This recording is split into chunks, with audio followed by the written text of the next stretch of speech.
Good afternoon, ladies and gentlemen.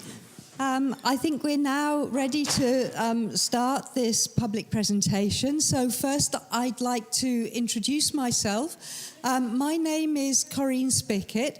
I'm from Aston University in England, in a city called Birmingham. And I'm the coordinator of a scientific network called MASSTRPLAN, which is a training network to train young researchers. And we've been running a project called MASSTRPLAN for the last 3 or so years. And we've organized a conference here this week. And the conference is now finished, but as the last event and special event of the conference, we wanted to do something for the public to explain to them the sort of things that we have done within the project and how what we've done fits with everyday life and why it's important. So it's my great pleasure to introduce Dr. James Brown, who is a colleague of mine from Aston University. He did his postdoctoral research and finished it in 2006. And he worked on lipid-derived pancreatic hormones and their importance in obesity and diabetes. And he has continued with this interest since then and does a lot of work focused in this area and also in aging. But the reason that he's here today is because he's very well known in the UK for a lot of work he does on public engagement and scientific training. And he works a lot with the British Broadcasting Organisation or Corporation, BBC, and has done lots of very well-regarded and well-known programmes with them. Things like Trust Me, I'm a Doctor, and various other ones like The Truth About Fat, the BBC's Truth About Healthy Eating, How to Lose Weight and How to Stay Young, and more recently, something called the Old People's Home for 4-year-olds. So which is all about how to stay young and how to keep old people healthy. So without further ado, I'm going to pass over to James. I think everything is ready to go. Please. It is. Thank you very much, Corinne. Thank you for the very kind introduction, and thank you for the invitation to come to this beautiful city and for the opportunity to give a public lecture about a subject that I'm very passionate about. The training network, MASSTRPLAN, has trained scientists to go forward into the future to develop new technologies that will hopefully help us better understand and better detect diseases that are associated with the subject I'm going to talk to you about today. The title of the talk is We Are What We Eat, and there's a little subtitle which is Nutrition, Obesity and European Health in the 21st Century. And hopefully, after this talk, you'll be a little bit more aware about some of the differences and similarities, particularly between the United Kingdom and Belgium in terms of our rates of obesity and the potential causes of those rates of obesity, and why it is that as human beings, we are so very good at being obese. You should have a balloon with you, by the way. My advice is to give it a good stretch because the first one that I blew up exploded, and that may cause issues if it happens during the talk. I want to start with a really inflammatory statement. Not inflammatory in a biological sense, but inflammatory in a psychosocial sense. Unfortunately, nowadays, we live in a post-fact world where people get their information from influencers on Facebook, on Instagram, and on Twitter. And often, as famously said by the British politician Michael Gove, people are fed up of experts. And this means that scientists and researchers and people that spend their careers learning and understanding a field, their opinions can be disregarded and replaced by opinions from people who are celebrities or who are well known. The statement you can see on the screen in front of you is that obesity is as simple as calories in, calories out. And to some extent, that statement is true. But we're going to have a look at this statement again at the end of the talk, and hopefully we'll see whether or not we agree with it. I also want to, and this is really, really important, make the point that demonizing body fat is very dangerous. So it's also really important to acknowledge that body fat is not only healthy, it's essential.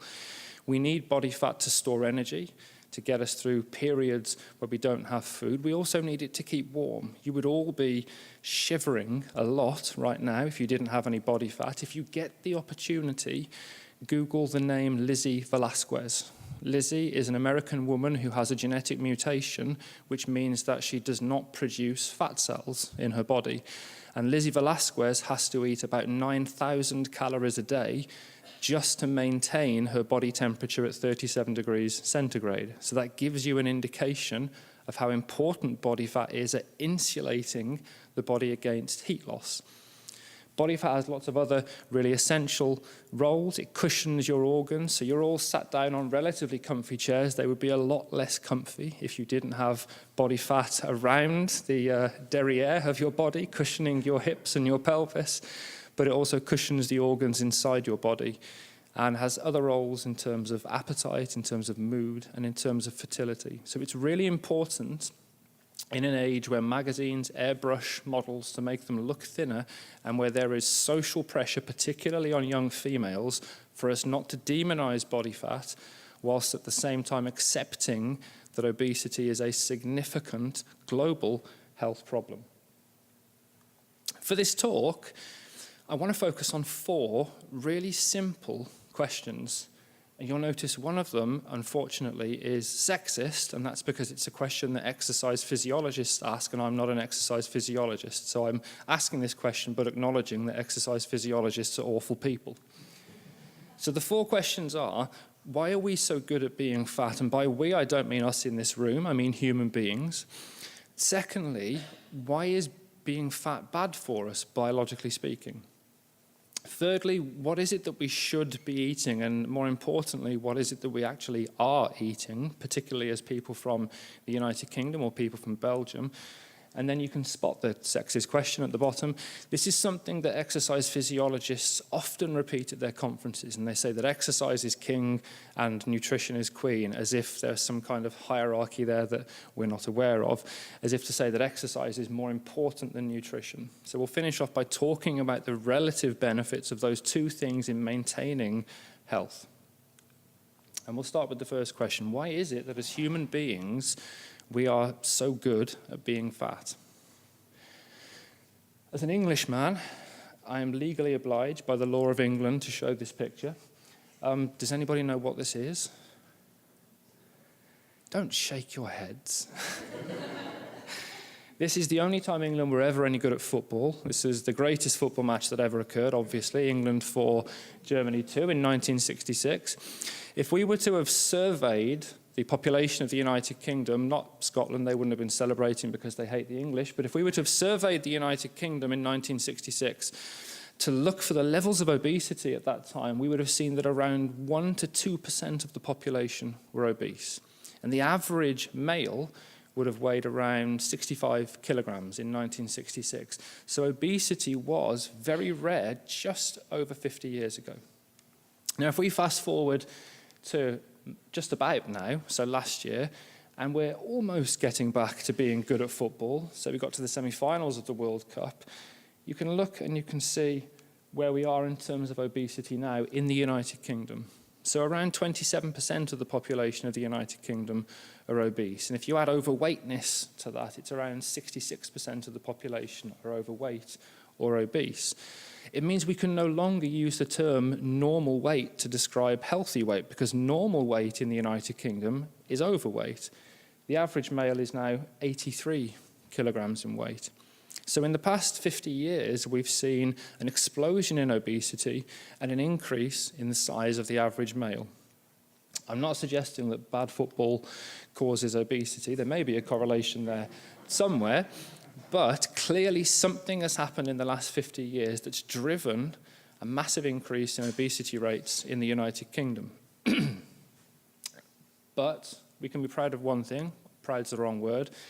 If we're not the best at football, we are almost the best at one thing in the UK, and that's being fat. So if you look at OECD nations ranked for obesity, you can see, unsurprisingly, at the bottom, the United States has the highest rates of obesity in the OECD, but you can see the United Kingdom with the red arrow is not far behind.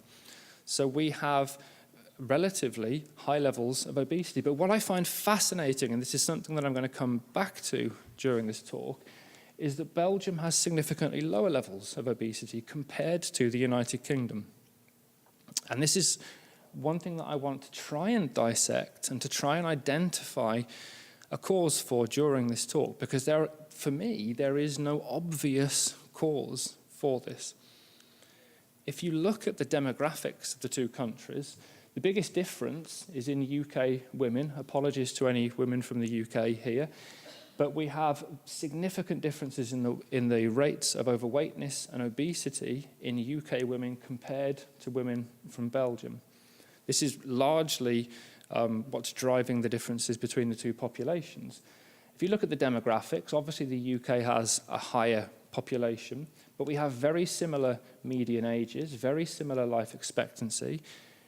Belgium is a wealthier country, which is interesting because normally wealth is associated with a higher rate of obesity. The wealthier a country is, the higher the rate of obesity. So this is a converse to what you would normally expect in a country. And Belgium spends slightly more on health than the UK does, but this is likely to be due to the efficiency of the National Health Service, which is ranked as the most efficient health service, at least by the latest Commonwealth rankings. So we know there are differences in the rates of obesity between Belgium and between the United Kingdom, and we'll talk about these a little bit more later on in the talk.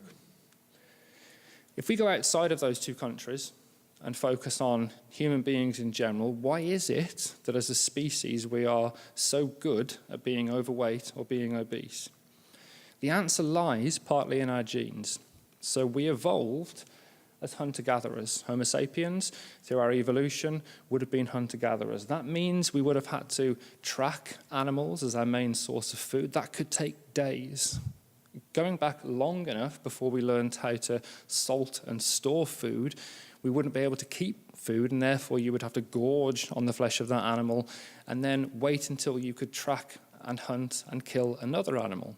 And therefore, evolution would have selected individuals that were good at storing energy as body fat. So there was an evolutionary pressure through the period where we evolved as hunter-gatherers that selected thrifty genes. So genes that helped us store energy as fat would have been selected via evolution, largely due to the presence of periods of famine or food scarcity. So individuals who were good at storing fat would have survived a period of famine, passed their genes on to their offspring, and therefore there would have been a process of evolutionary selection which would have chosen a genotype which then exists today, which would make us very efficient at storing energy as fat. Importantly, we ate homeostatically. We ate when we could. Food wasn't really available throughout our evolution, and we also had to catch our food. If we fast forward to modern man, or Homo sapiens, we're still hunter-gatherers. So genetically, we haven't changed all that much, which means we're still incredibly efficient at storing energy because of this process of selection. The difference is that we now eat when we want. Food is available 24 hours a day, 7 days a week, and we also eat hedonically. What that means is we don't eat when we want, we don't eat when we can, we eat when we want, and we also eat even when we don't need to. I want to show of hands, an honest question here. Who's ever been in a restaurant and they've had a starter and they've had a main and they're pretty full, but then the dessert menu comes out and they look at that dessert menu and think, I shouldn't, but... And then they order the lemon tart or the sticky toffee pudding or the chocolate fudge cake, because I know I do. There you go, that's hedonic eating. Your body doesn't need those calories, but you eat it because it's pleasurable.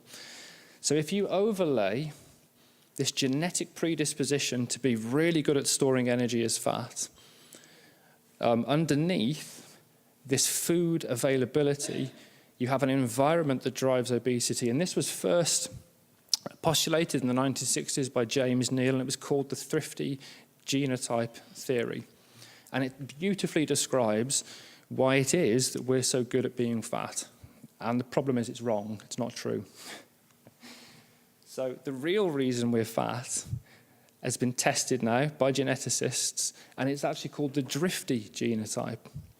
So actually, humans are really good at surviving periods of famine. The people that die during periods of famine are generally those that are most vulnerable. So that means old people and very young people. And people who are of reproductive age generally tend to survive periods of food scarcity. So therefore, this idea that periods of famine would have selected for genes that drive obesity is probably untrue. Equally, if you apply this selection pressure through the whole of our evolution, by now we would probably all be obese and type 2 diabetic. What's been postulated since by a guy called John Speakman is the concept of drift of genes, or the Drifty genotype.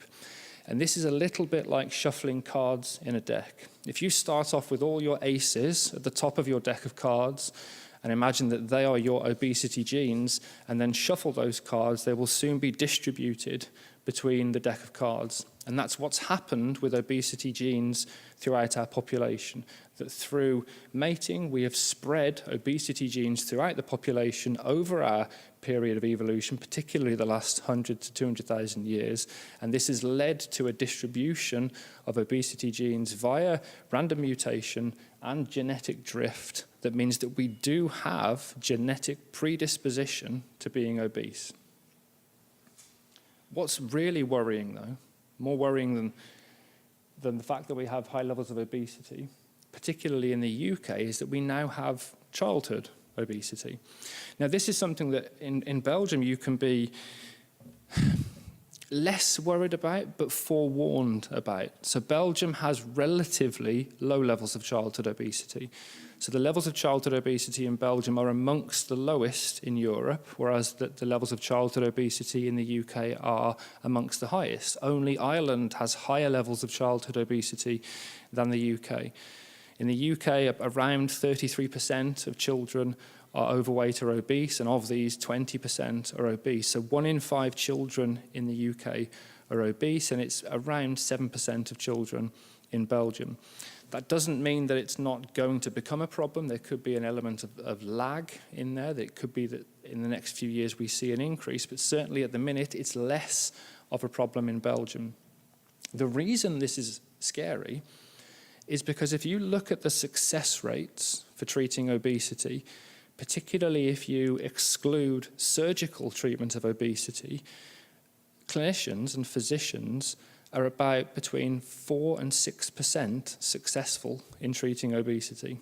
That means once you are obese, you're more than 90% likely to remain obese for the rest of your life. So obese children will almost certainly become obese adults.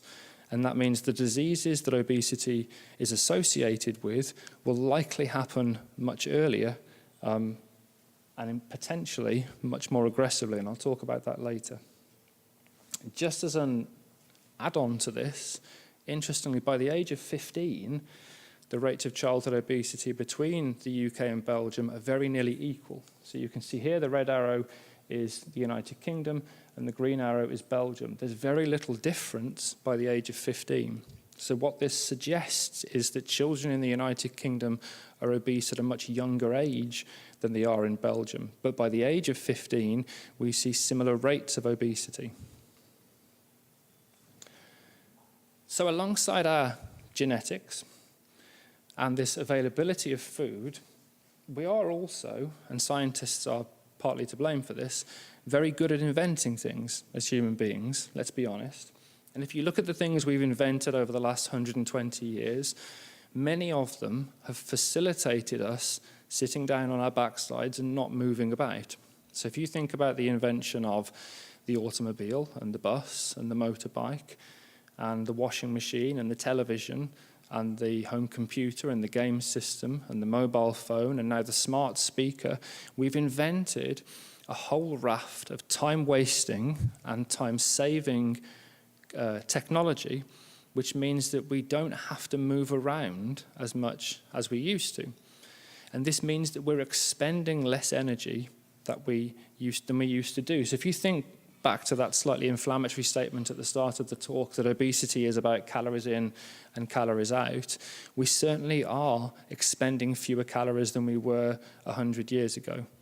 And I'll tell you in a little bit about the calories that we're consuming. And what this means fundamentally is that we've created an obesogenic environment that supplements our obesogenic genes. So we have genes that mean we're really good at being obese, and on top of that, we've created an environment that just makes us even better at being obese. There's food everywhere, high-calorie food, high-calorie drinks, and we've invented lots of different things that mean we don't even have to walk upstairs or walk to the shops because we'll drive or take the escalator or take the lift. Okay. The second question I wanted to go through was, why is being fat bad for us, biologically speaking? And this is where you need your balloons. So if everybody wants to grab their balloon and give it a little bit of a stretch. There are two competing theories as to why obesity is bad for us. As Corinne mentioned, I spent the first 10 years of my career as a scientist focusing on one of those theories. So for now, we're going to use these balloons as a model of fat cells or adipocytes. And they're a very good model of fat cells, actually. Your body has billions of fat cells in there, and they can increase in volume 1,000-fold from when they're empty to when they're full. And they do become full, and that's really important. And we know that they don't just sit there storing fat, keeping you warm. They also release hundreds of different hormones and chemicals, and those hormones and chemicals are very important in terms of normal physiology, but also pathology. So one of the initial theories as to why obesity would be bad for us was that these hormones can cause disease. So what I want you to do now is to just blow a little bit of air into your balloon, and imagine that this is what happens when you gain a little bit of weight over a short period. Okay.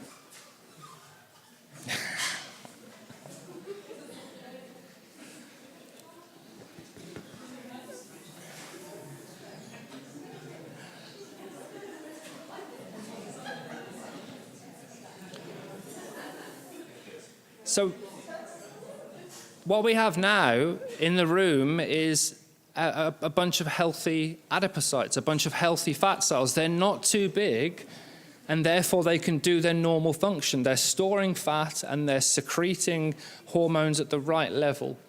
But if you continue to consume too many calories, or if you continue to gain weight, more and more fat will be deposited in those adipocytes. So carefully, because we don't want them to explode, blow a little bit more air into those balloons.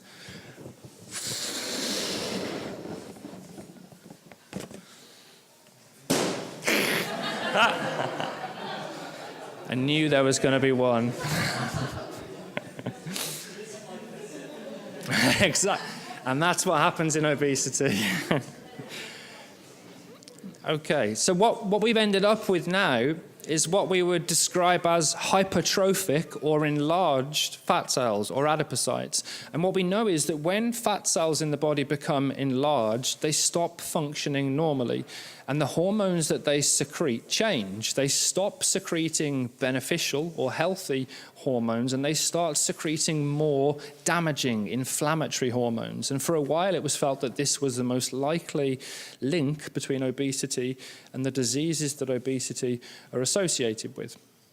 It's now thought that this might not be the most likely cause of why obesity is bad for us, or why being too fat is bad for us. With these hypertrophic fat cells, these really enlarged fat cells, there's a second problem. And that is, do you think you can get any more air in your balloons safely? Okay. Well, give it a try then.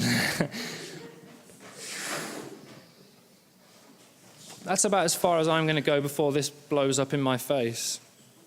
Your fat cells have a limited capacity. They get to a point where they're full. And that storage capacity, once it's met, means that any extra fat that is produced in the body from food that you've consumed cannot be stored safely inside your fat cells, and therefore it has to be stored somewhere else. It circulates in the blood and it gets absorbed by the liver, by the kidneys, by the muscle, by the heart. And we saw a picture earlier I came in of fat being stored in cardiomyocytes. And that fat that's stored in other tissues damages the function of those tissues. And this so-called storage deficit theory of obesity suggests that actually whether or not an individual gets the diseases associated with obesity, pardon me, it's likely due to their capacity to store fat safely in their fat cells. And once they reach that capacity, that's when they will start to see problems. Now, if you lose weight through an intervention where you reduce your calories or you exercise, then you will release fat from your fat cells. Everyone can release some fat from their fat cells now. And what happens is your fat cells return back to a healthy size, they'll start releasing healthy hormones again, and you have more capacity to store fat. There is a second problem associated with this. Excuse me, I'm just going to completely empty my fat cell. And that is in long-term obesity. So for people who are obese for more than 4 or 5 years, the tissue that surrounds body fat becomes very tough and leathery. We call this fibrosis. And what that means is that fat cells cannot expand when they need to. So I'm going to represent that by being this glass container here. And what that means is that when the body needs to deposit fat in a fat cell, it can't because the leathery tough tissue that surrounds a fat cell stops it from happening. So what happens effectively is this. The fat cell cannot increase in size, and therefore fat has to circulate elsewhere. And what this leads to is, instead of this, a growing fat cell safely storing lipid inside your fat cells, we see this. So this is a stain of, a slide of liver. On the left, you can see healthy liver. And on the right, you can see liver from an individual that has what's known as fatty liver disease.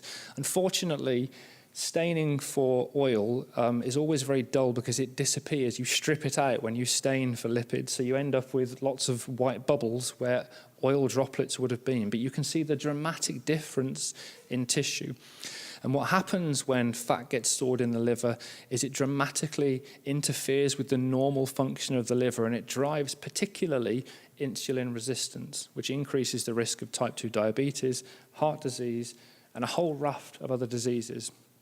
So it's thought that the reason that gaining too much body fat and obesity is bad for us is because we reach a capacity of storing fat safely in our fat cells, and it then circulates in the blood before being deposited in tissues where it would not normally be stored.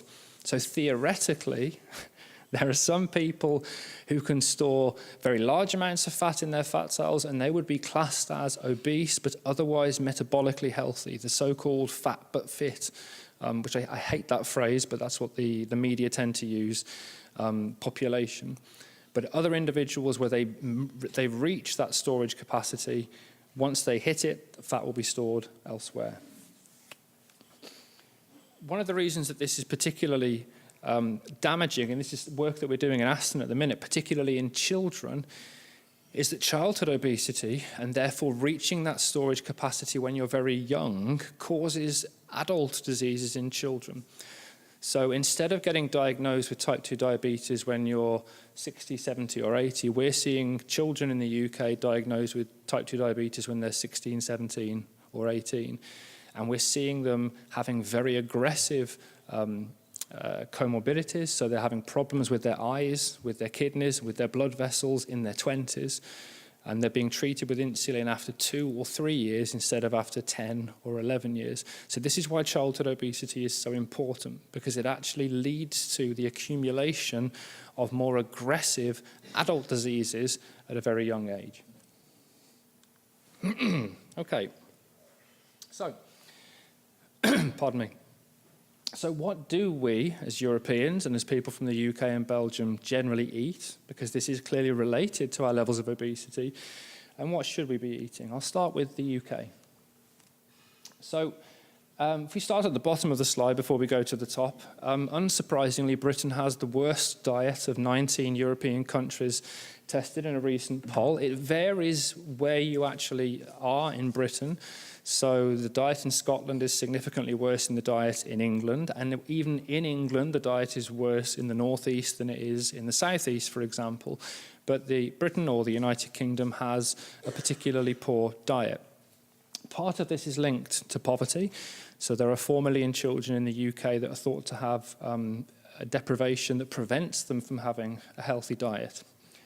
Interestingly, and for me this is a big clue as to why there are high levels of obesity in the UK, but data later on may suggest I'm wrong, the average calorie intake in the UK is 3,440 calories a day. Now, if you think back to everything you've ever been taught about how many calories a male and a female should consume, you've probably heard something like a female should consume 2,000 and a male should consume 2,500, and that's the average male and female. So those values don't necessarily equate to you, but then look at what the average person in the UK is consuming. That's massively higher than what they should be. So interestingly, the adult population of the UK consumes just over 11% of those calories from saturated fats. Saturated fats were very much demonized since 1977 when the American government brought in their dietary guidance based on one pretty poor study done in Greek Cypriot men. And the UK has a fruit and vegetable supply per person of 588 grams per day. Try and remember that figure because I'm going to show you Belgian data in a while. What this means is that the average person eats 3.7 portions of fruit and veg a day. Now in the UK, as with many European countries, the aim is to eat 5 portions of fruit and veg a day, which is not based on any science whatsoever. It's a completely arbitrary number that was picked because it was felt that people might be able to achieve it. If you live in Japan, the number is 11. So Japanese people are recommended to eat 11 portions of fruit and veg a day. It was felt that that's never going to be achieved in the UK, so let's go with 5, and we can't even achieve that. In fact, 27% of adults achieve 5 portions of fruit and veg a day, and 16% of children achieve 5 portions of fruit and veg a day. So we're doing pathetically in the UK in terms of consuming fruit and veg, which we know is healthy in terms of the vitamins, the minerals, and the fibre that's contained therein. What we are really good at consuming is sugar. So if you look at the free sugar consumption, it's recommended that less than 5% of our calories come from free sugar, and you can see in the red box here that in all age groups for both genders, no more than 13% of any age group or gender actually manages to hit that target of getting less than 5% of their daily calories from free sugars.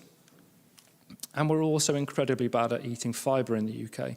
The target for fibre is 30 grams a day for adults and 25 grams a day for children. And again, you can see for different age groups and genders that we're getting nowhere near consuming the amount of fibre that we should be. And fibre is a great nutrient for preventing heart disease and preventing cancer.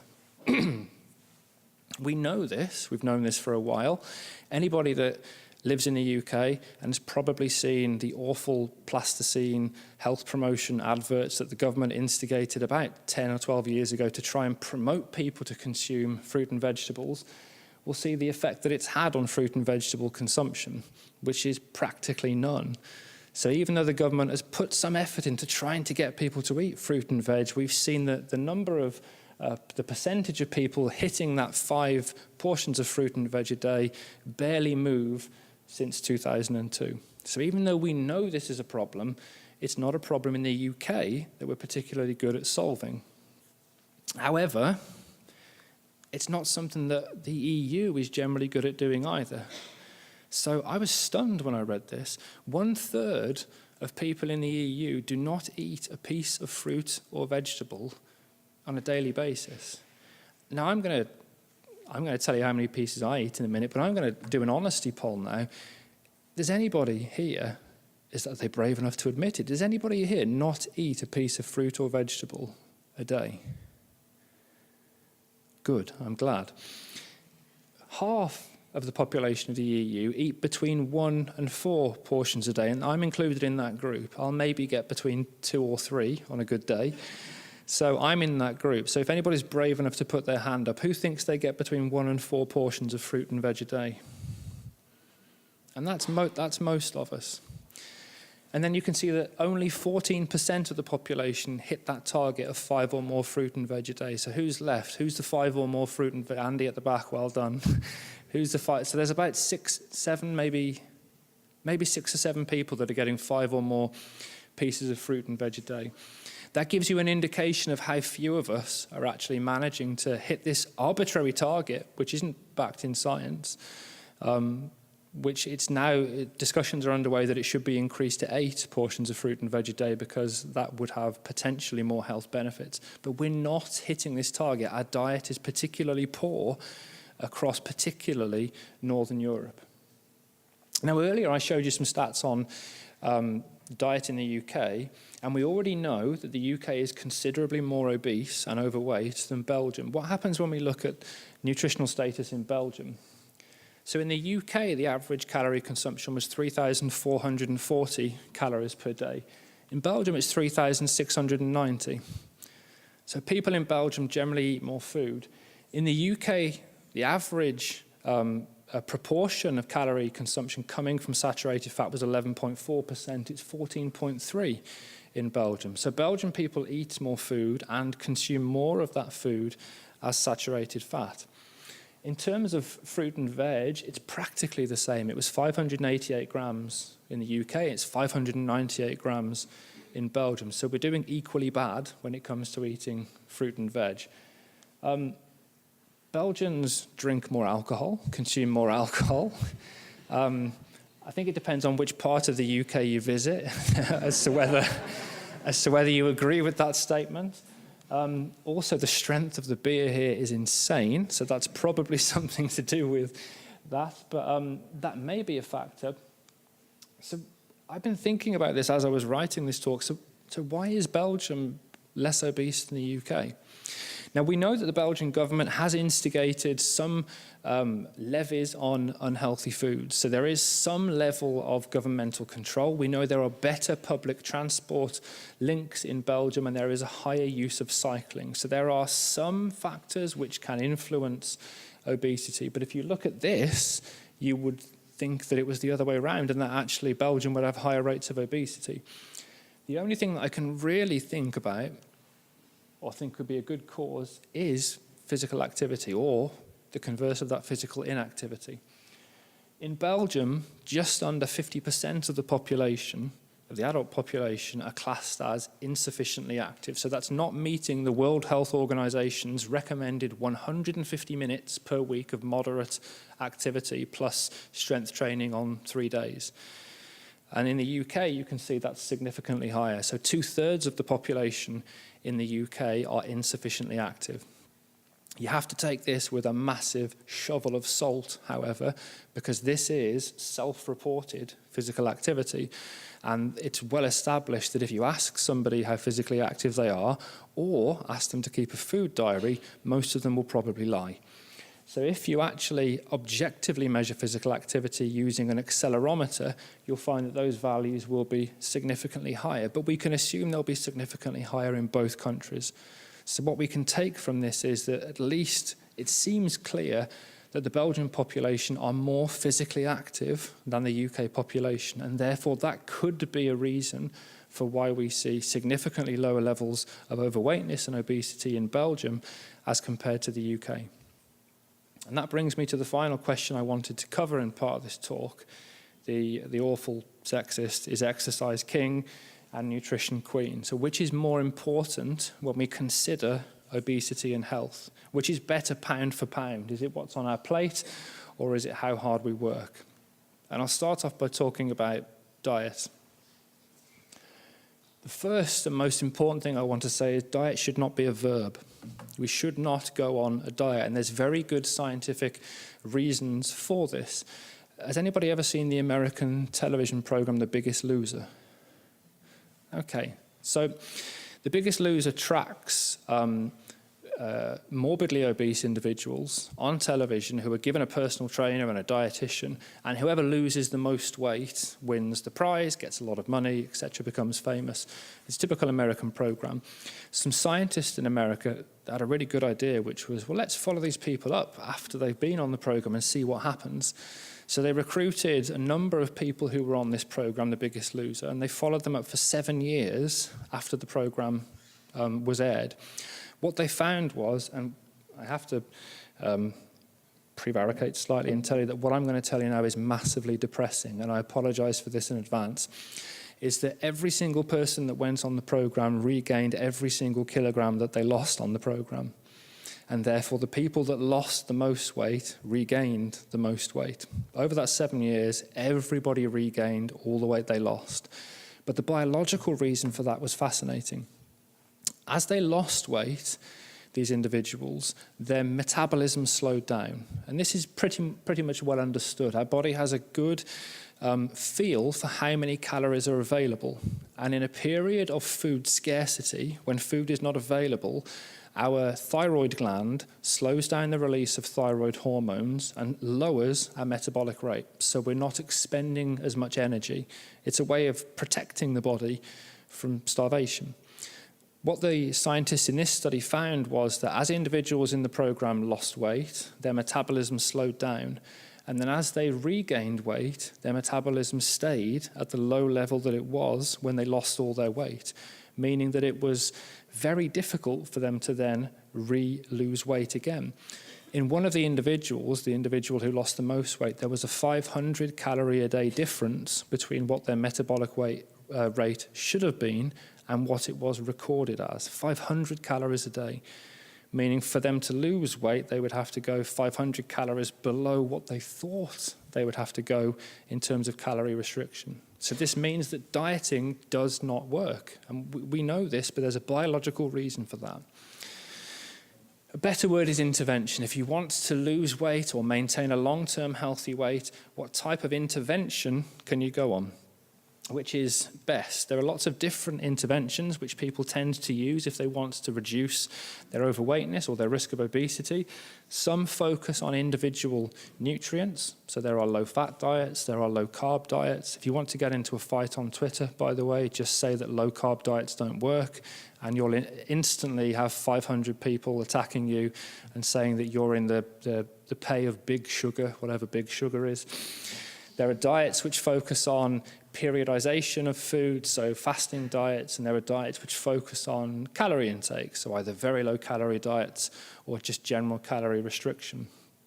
And what I love about the studies that have looked into dietary interventions are that they've shown that they're all as good as each other, actually. If you compare low fat to low carb, to calorie restriction, to intermittent fasting, to support group, there is no one dietary intervention which is better than the rest. And actually, any diet that a patient will adhere to in order to lose weight is the best intervention to stick to. So whatever you can stick to is the one for you. And the reason for that is that food is meant to be enjoyed.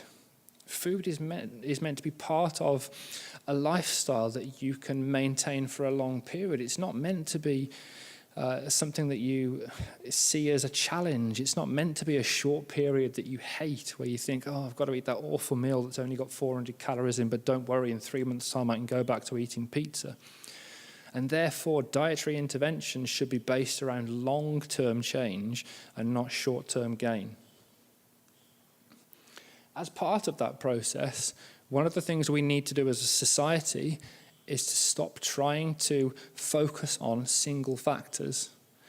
The statement I made at the start, obesity is as simple as calories in, calories out, is a simple statement. And there are lots of other simple statements about obesity and weight loss, which you'll see all over Twitter and all over Facebook, and they are incredibly unhelpful.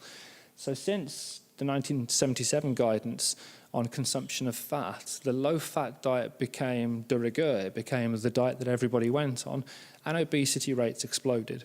We focused on low-fat diets. Low-fat foods were invented, so that they're still available now, obviously, in supermarkets. So we spent 30 years thinking that the low-fat approach was the best way to prevent obesity, and in every single country, developed country in the world and most developing countries, we saw obesity rates explode.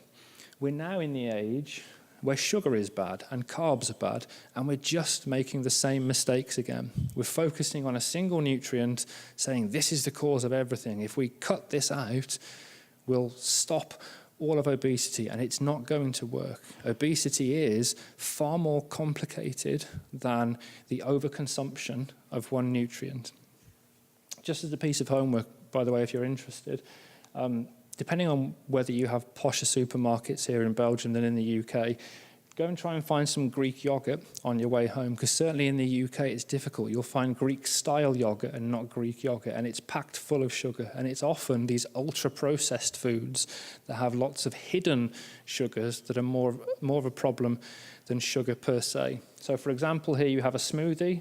So many people choose to consume their fruit and vegetables in a smoothie because it's more palatable, but that has as much sugar as 3.5 donuts.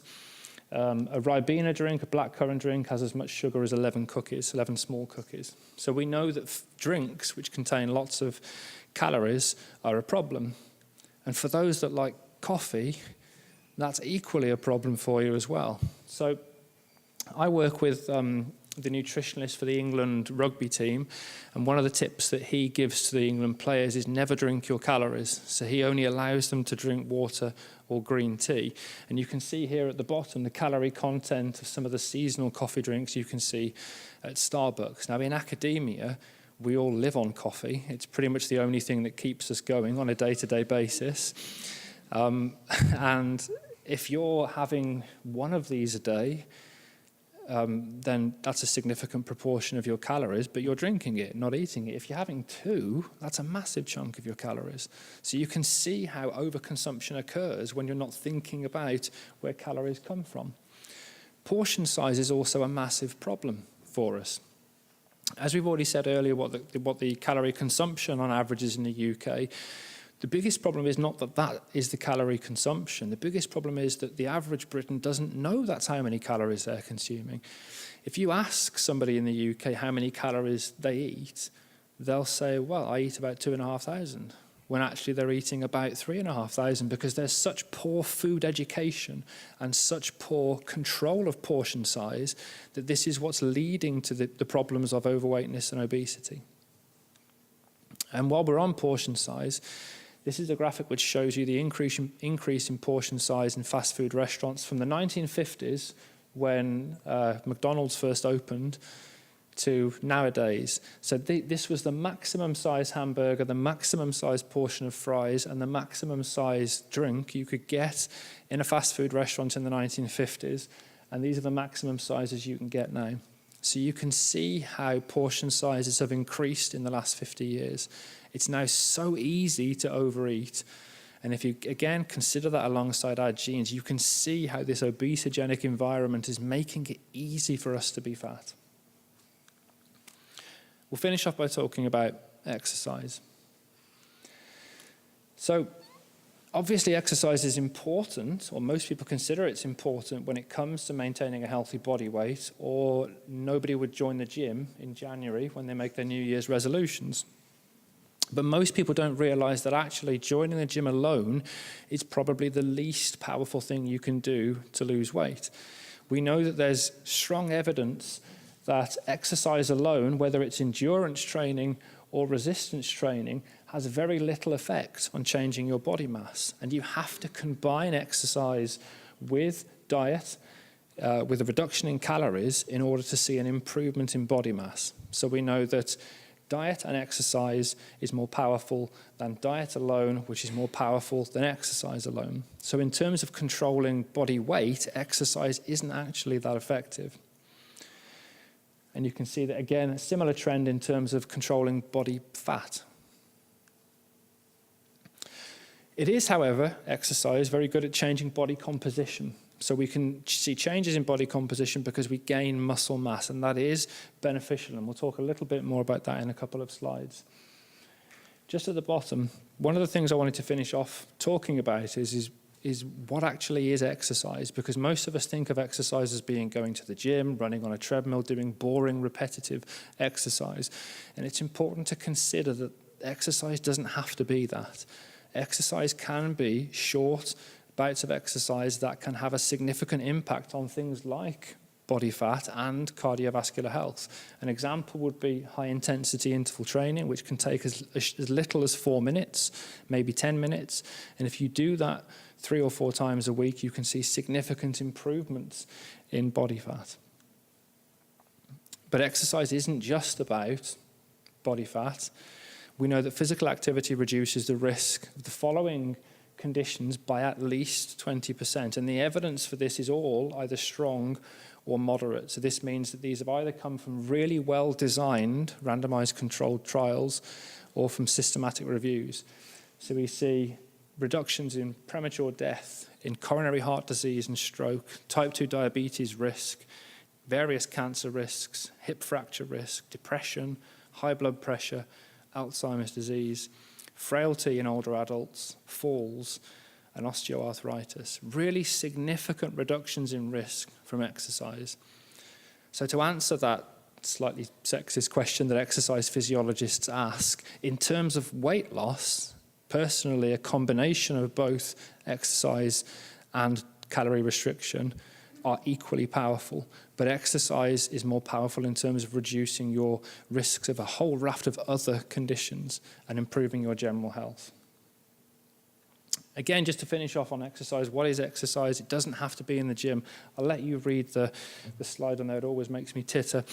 You don't have to do exercise in large bouts. Think about the World Health Organization's recommended 150 minutes a week. Often that's considered that it has to be in 30-minute bouts, so that's 30 minutes a day of moderate intensity exercise. There's now increasing evidence that you can do shorter bouts, so 10-minute bouts of exercise in accumulated fashion will give you the same benefit, and in some cases, greater benefit than doing a 30-minute bout of exercise. So if you have the kind of job where you can't find 30 minutes in the day to exercise, but you can find 10 minutes here and there, use those 10 minutes. If there are stairs at work, climb the stairs at work. Take that as an advantage. Use the advantage and take that opportunity to get some exercise in. Last but one slide. If, like me, even after all this, you're still classed as being overweight, you're in the BMI 25 to 29.9 category, it's not all bad news, because actually 2 very large studies, one in America and one in the UK, have identified something that's very surprising, but again, heartwarming if, like me, you're slightly overweight. And that is that individuals who are classed as overweight have lower mortality than individuals who are classed as being a healthy weight. So there is a J-shaped relationship between body mass index and mortality, which means that if you are slightly overweight, you are at a slightly lower risk of what we call all-cause mortality than individuals who are a healthy weight. It's not really understood why. It may be that being slightly overweight is a low-grade stress on the body, and the body tends to respond to low-grade stress by improving performance. But I thought I'd leave with a cheery note for any individuals who've been depressed by everything that's come earlier on. And then just to finish, obesity is as simple as calories in, calories out, but it's influenced by hormones, appetite, deprivation, family structure, physical activity, government policy, ethnicity, sleep, epigenetics, stress, your gut microbes, whether you use sweeteners in your tea, access to processed food, endocrine disruptors, etc., etc. It's beautifully simple and yet complex. And there's a summary slide there, which I'm not going to read through. You can read it at your own pace. Thank you very much for listening.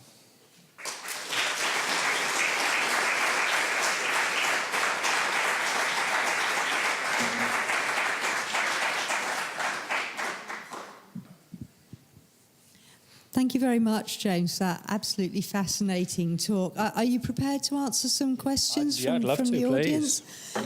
As long as they're not balloon related. Yep, we have a question over there.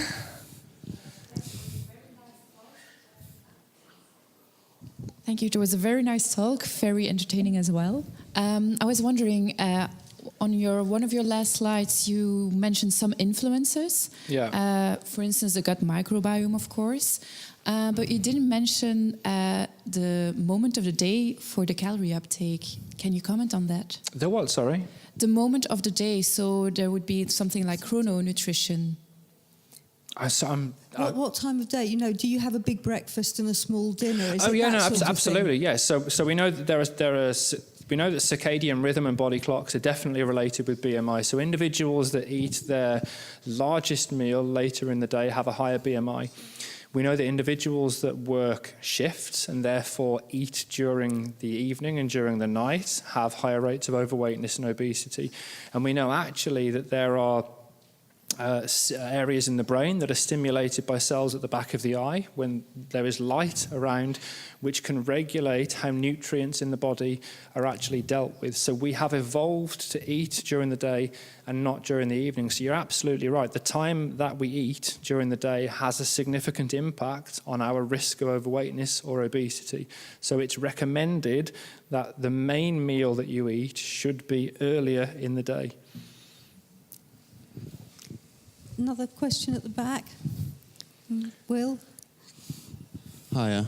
In terms of the differences in obesity between countries, have you considered the role of the methodology that the food is cooked in terms of like frying the food, especially fatty foods, could cause a lot more lipid oxidation in the food, which can contribute to inflammatory diseases? Is this a possibility to explain some differences? I mean, it's definitely a possibility. I think we like our fried English breakfast. We do like our fried food. Although actually, if you look at the statistics around consumption of the English breakfast and fried food, it has decreased significantly over the last 20 years. We are consuming the same types of food, but we are preparing those foods differently. It's so difficult to try and understand why there are differences because the causes of obesity are so complex. If you look at all of the different influences that exist, that are all additive, that if you try and focus on just one factor, which is the mistake that policymakers and physicians and scientists have made over the last 30 years, you'll never solve this problem. Which is why it's so difficult when you compare two countries that at face value are very similar and yet have significantly different rates. It's so difficult to try and work out what that difference is. So food preparation is probably a factor, but it's going to be one of maybe a dozen, 50 or 100 factors that additively then create this difference. There are some more questions at the front. Simone and then Tom. Thank you very much. You've given such a nice, comprehensive overview of the problem. And now I'm curious to hear your opinion about pharmacological treatments that are now available. Because nowadays, for example, I think Orlistat is out there, and it's like some inhibitor of lipases that prevent fat absorption. What do you think about these treatments? Do you think it's nice to implement them in this problem? So physicians have an incredibly limited toolbox when it comes to treating obesity. There are 3 drugs now in the UK you can use. You can use Orlistat, you can use drugs based on GLP-1 and drugs that block GLP-1 breakdown. They've been shown to not only be beneficial in treatment of diabetes, but they also cause weight loss. And there is a new drug, and I can't remember its name, which acts centrally to inhibit appetite, which has just in the last 2 months been approved for treatment of obesity. Sorry? No, sibutramine was banned because of its effects a while ago. So sibutramine and rimonabant are 2 drugs which were previously acceptable, but because of their increased cardiovascular risk associated with them, they were both dropped. So they are available in other countries. They're still licensed elsewhere in the world, but in the UK, they're not available. So there is a very limited toolbox. However, if you look at gastric bypass surgery, and I know this is very extreme, the effects of gastric bypass surgery are incredibly powerful. This means that we are moving towards a situation where this is becoming more the norm for people whose BMI is higher than 40. So in the UK, you qualify for gastric bypass surgery if your body mass index is above 40 or if it's above 35 and you have a comorbidity such as type 2 diabetes or heart disease. It also I don't want to use the word cure, but reverses type 2 diabetes. So in an individual with type 2 diabetes, gastric bypass surgery will not only cause significant weight loss, but it will reverse type 2 diabetes. So although it is very invasive and associated with significant risk, it is at the minute really the only gold standard treatment we have, because as you've said, orlistat is practically useless. I mean, it causes at best maybe a 2 to 3% loss in body mass over a period of 6 months. GLP-1 analogues are a better treatment, but are associated with side effects. And the new drug, I'm not yet aware of exactly how effective it is, but we have very few drugs available. It's something that really needs to be focused on. And you would think that drug companies, considering the rates of obesity, would have been better at producing these drugs, but as yet, very limited. Another question here. Do you remember when you inflate the balloon inside the glass? Yeah. Okay, so it means that if a person has been obese for too many years, then never is going to be thin again? There's no irreversible... As yet, yeah. So what it means is that over that period of time, the tissue that surrounds their fat cells will become stiffer and stiffer, and that will effectively squeeze their fat cells, causing them to release their contents and stopping them from getting any bigger. As yet, there aren't any treatments that are available to reverse that process in fat cells. There are, in laboratory setting, compounds you can use which can reverse that process, but there are no drugs we can use which we can give people to try and do that currently. It's an avenue that people are looking at because potentially it's something that would have benefit, but we're probably more than 10 years away from having a drug or an injection you can give somebody to try and reverse that process. Okay, this is Thank sad. you. Okay, there was a question on that side. Hi, James. I just wanted to ask your opinion on certain diets being used as therapeutics from some diseases. Like, for example, diets that are not the ideal diets, such as the ketogenic diet, that I know has been used for epilepsy and for diabetes type 2 as well. So if you look at most nutritional science, how do I say this without being too offensive? It's garbage, most of it. Nutritional science is largely based on cohort studies where you pick a large group of people, say, you look at the nurses study or the NHANES study, so there might be 8,000 people who you recruit, and you get them to do a food diary at the start of that study. So you ask them what they ate for 5 days, and as we've already suggested, they probably lie when they tell you what they ate for those 5 days. And you then follow them up for 5 years and work out how many people got diabetes and how many people got heart disease and how many people got Alzheimer's and how many people died, and then try and link what happens to them based on that study. So a lot of nutritional science that's indicated that some of these diets may be beneficial is poor. There is some evidence that some interventions, such as ketogenic diets for any diseases that involve, my brain's gone dead, things like epilepsy. Also intermittent fasting, for example, has been suggested to be beneficial for MS and other diseases which are neurodegenerative. But if you look at the quality of evidence, if you apply what's known as the grade system, so actually looking at the quality of the studies, the quality of evidence is low.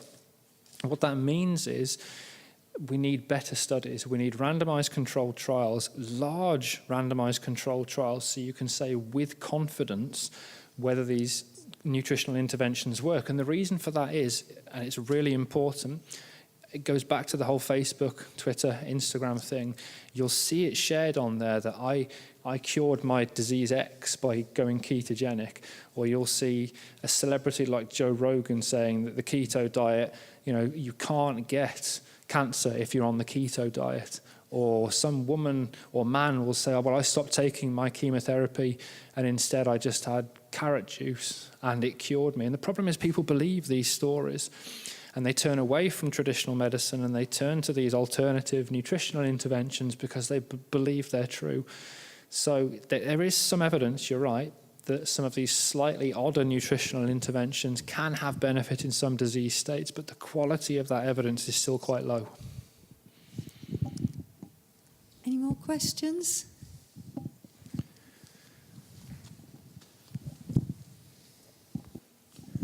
Hi again. You were talking about gastric bypass surgery. Yeah.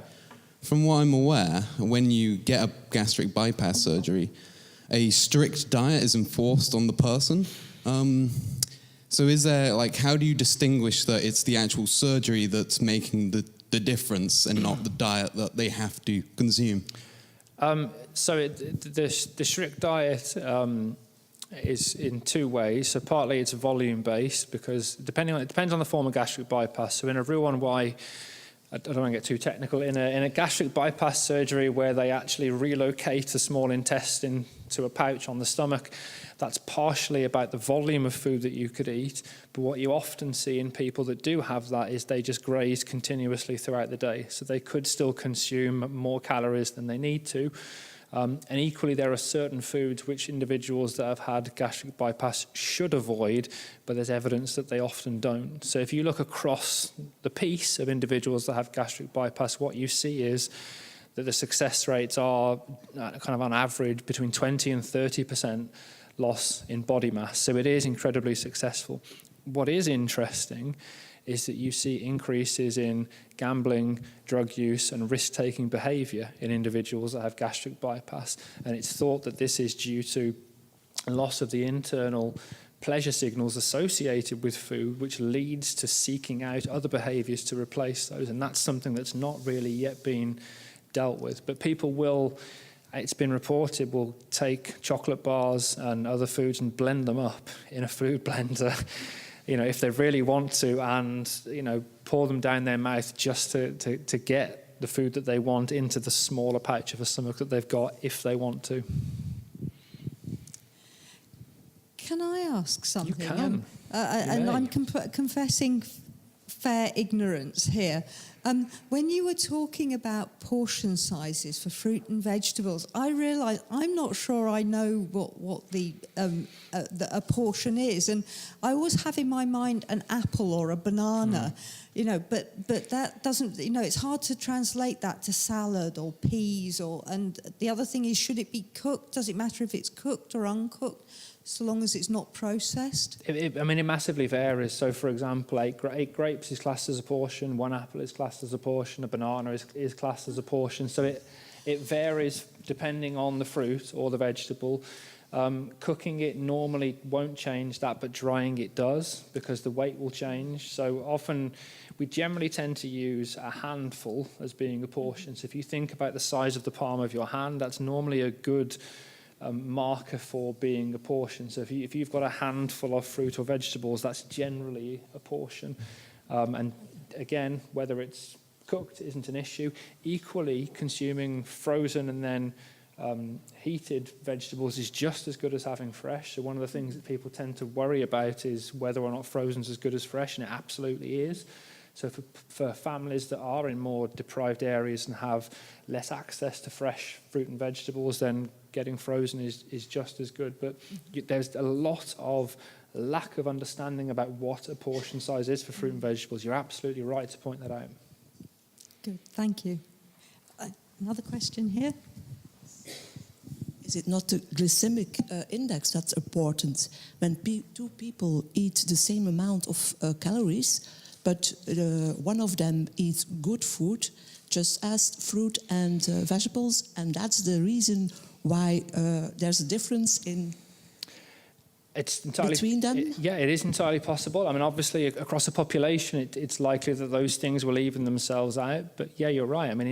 Individual diets will be different, and equally, individuals will respond to the same calories differently. So we know that due to our genetics, due to our different metabolic rates, that even if 2 people eat the same diet, they can respond to those calories differently.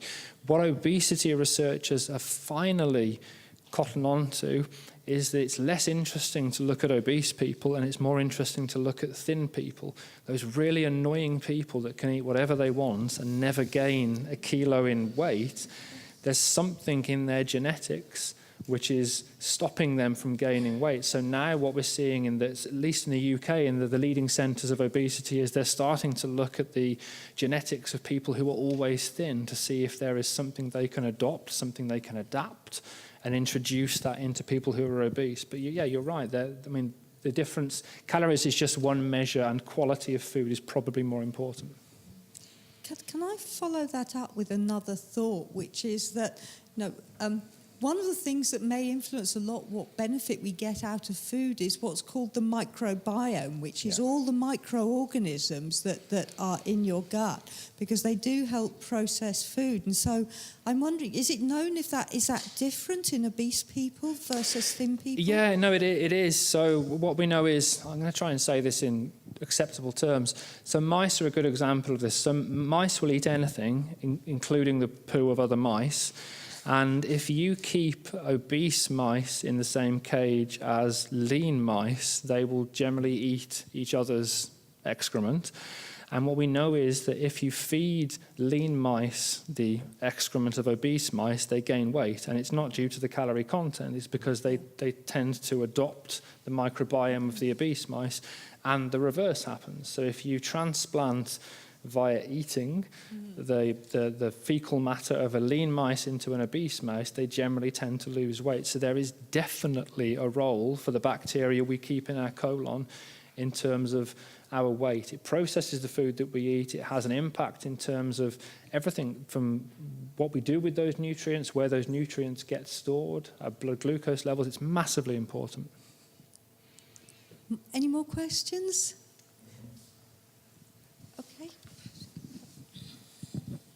Hi, so I'm very curious about what you were talking about, the tissue stiffening around the fat cells when they're just reaching the limit. But where is the trigger? I mean, when they're what you call normal state, then you don't see this tissue stiffening. It's a really good question. This is only considering that the understanding of adipocytes or fat cells has really grown since 1997. That's when the first secreted hormone was discovered, and since then it's become its own field. This observation that this tissue stiffening or fibrosis occurs was only made 2 years ago. So since 1997, we've had scientists working on adipose tissue, realizing that it's not just this inert, boring tissue that sits there storing fat, and actually it's metabolically active, secreting hormones, doing lots of really funky stuff. It's only in the last 2 years that people have made the observation that it becomes fibrotic and stiff. So it's not yet clear what the trigger is. However, because these fat cells do release a number of different hormones, it's likely that when they become large and hypertrophic and they start to release different chemicals and hormones, that they will start to release chemicals and hormones that will cause the stiffening of that tissue. So it's probably due to the fat cells themselves becoming damaged, if you like, and then they will cause the surrounding tissue, which we call the extracellular matrix, they will cause it to become stiffened by the very things that they release. Thank you. Okay. Thank you. I think we've had lots of discussion. I certainly learned a lot. I hope everyone else did. I think it's probably time to close the formal part of the proceedings. I believe James will be around for a little bit longer. Yeah, absolutely. If anyone wants to come and talk directly to James with questions that you still got, then please do that. But I'd like to thank James now for an absolutely fascinating presentation. Thank you.